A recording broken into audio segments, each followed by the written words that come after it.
अजकल दीआं खबरां दा भी वखरा ही स्वाद है। बरतानवी शहजादे विलियम ते उन्हां दी सवाणी केट तो शुरू हुंदियां मौलवी फजलो रहमान होरां बारे नवीआं इतलावां उत्ते जा मुकदियां ने।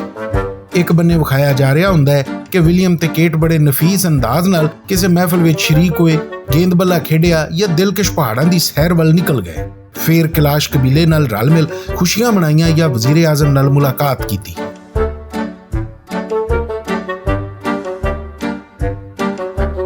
इस खबर दे मुकदियां इंज लगदा जिवें टेशन ही बदल गया।